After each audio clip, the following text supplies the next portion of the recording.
That's your news. I'm Marshall Phillips in the Armstrong and Getty Show. He's a Fogue. He's a longtime Fogue. Friend of A&G. Former State Senator Tom McClintock, now Congressman Tom McClintock from D.C. to talk about, being in the chamber for the State of the Union address in a couple minutes. You are listening to the Armstrong and Getty Show and watching on the Bay Area's TV 50. Taxes for first-time home buyers. We cut taxes for parents trying to care for their children. We cut taxes for 8 million Americans paying for college. I thought I'd get some applause on that one. And they showed old Orange Boehner. Yeah. Not applauding.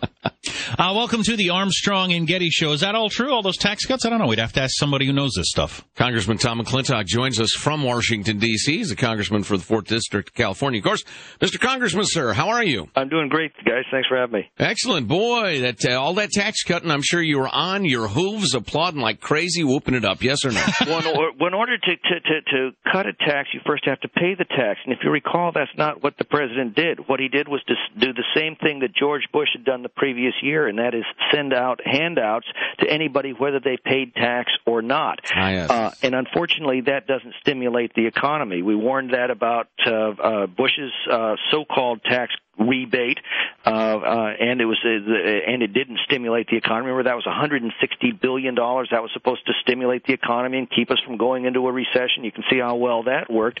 What the president did was repeat exactly Bush's blunder. That's not a tax cut. What really concerns me is the massive tax increases that are already scheduled to go into effect at the end of this year. Whoa, you're wrong, Congressman. They're not tax increases. They're ending the tax cuts. Well, bottom line is you're going to end up spending a lot more to the government. Says the guy so stupid he can't decode it. Yeah, exactly. And that's the basic problem. So you're going to see an increasing burden on the economy starting January 1st of next year. He just endorsed those tax increases to go into effect, so it's clear they're going to wallop the economy next year. The only good news of it is that is going to transfer some income from 2011 into 2010 as people try to avoid those higher tax increases. They're going to be transferring whatever income they can, realizing it earlier. So you're going to see a bit of a blip in 2010, but then the train goes off the tracks in 2011. All that standing up and sitting down you all do during the State of the Union address, I see people looking around like they're trying to figure out, is this what I'm supposed to stand up for? Do you look at the speech ahead of time and mark with an arrow up or down where you're supposed to stand or sit, or do you just... No, they kept a very tight embargo on the speech this year, I think because probably they were writing it right up to the last minute. So well, how do you know? We had no advanced text. We had a few advanced excerpts. There is sort of a herd mentality. I mean, it essentially becomes, the president will state general objectives that we can all agree with. I mean, that's where you see the entire place standing up when he says, we need to bring back jobs in the economy. Well, yeah, of course we do, and everybody stands up and hoots and hollers. But then he says, and we're going to do that by more government spending. That's exactly the wrong direction to take, and that's where you see that partisan breakdown occur. So I get the sense that there's something important about the standing up and sitting down. I mean, do you have constituents ever say, "I saw you stand during that, and I don't like that," or "You were sitting"? Does it matter, or could you just sit there the whole time and let everybody sit? That's what I'd do. Well, don't forget, there is a great deal of respect that's owed to the office and to the Constitution from which that office stems. I mean, that is the office held by George Washington and Thomas Jefferson, Jimmy Carter. Yeah, thanks. But you do have to give respect to the office. And also, we are all rooting for the president to succeed. If the president succeeds, the country succeeds. There is a sharp division of opinion over whether the policies that he is employing are actually going to work. But, when he says we need to bring back jobs, well, of course we do. We all agree with that, and we all fervently pray that his policies will work. But the problem is we've got centuries of experience with such policies, and never in the history of civilization has a government ever been able to spend and borrow and tax its way to prosperity. History offers us many examples of governments that have spent and borrowed and taxed their way to economic ruin and ultimately bankruptcy.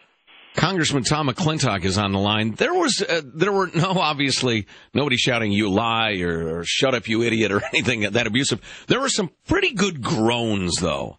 As I recall, was it the line about need to get lobbyists out of government or something? I can't remember. Oh, no. It was on global warming. Those of you who still don't believe the overwhelming evidence of global warming. Well, I mean, that is the idea of man-made global warming has been so thoroughly, completely debunked this year. When he said that got a lot of laughs. Well, nobody cares anyway. That Pew Research poll that came out the other day, it finished dead last among people's concerns, global warming. So the planet has been warming and cooling for 4 billion years. And regardless of what Congress does, it's going to continue to warm and cool over the next 4 billion years. Tom, I want you to respond to something that we hear a lot. The president said it last night. You damned obstructionist Republicans, why don't you come out with an idea or two instead of just stopping all ours? How do you respond to that? That was the most breathtaking, I can't use the word lie. Churchill came up with the term terminological inexactitude. So I'll say that is a terminological inexactitude of utterly breathtaking proportions. We have laid out all of our policy proposals to the president to revive the economy by reducing the burdens that have been placed on that economy, by restoring competition to health care, by giving people freedom to shop across state lines, bringing our malpractice lawsuits under control, a wide range of reforms, and our leadership has been there at the White House constantly bringing these to his attention. So for him to say he's never seen any alternative proposals is simply breathtakingly untrue. What do you think? I guess it'd have to be a couple more terms, then you take on Barbara Boxer. Is that your plan? Don't worry, we're off the air now. I think Barbara Boxer is going to be long ago history by the next election. I mean, we can see what's happening in Massachusetts, New Jersey, Virginia. There's a political awakening across the country that I think is the harbinger of a major political realignment. Is it the right kind of a political awakening? Because if we get the same sort of Republican Party that spent us as much money as they did, for 8 years, that's actually those guys were largely wiped out in the elections of 06 and 08. You've got a different breed here today. I tell you, Frank Luntz, the pollster, who's so enthusiastic and ebullient about everything, came in to do a lecture on the language of health care. And he comes in, instead of being this enthusiastic guy bouncing off the walls, he's very serious, very sober. He looks at these Republican congressmen around him and he says, before I talk about today's subject, I need to tell you guys something. I have been looking at polling data from across the country for the last 3 months in congressional districts all over America. It says, you guys are going to be in the majority next year.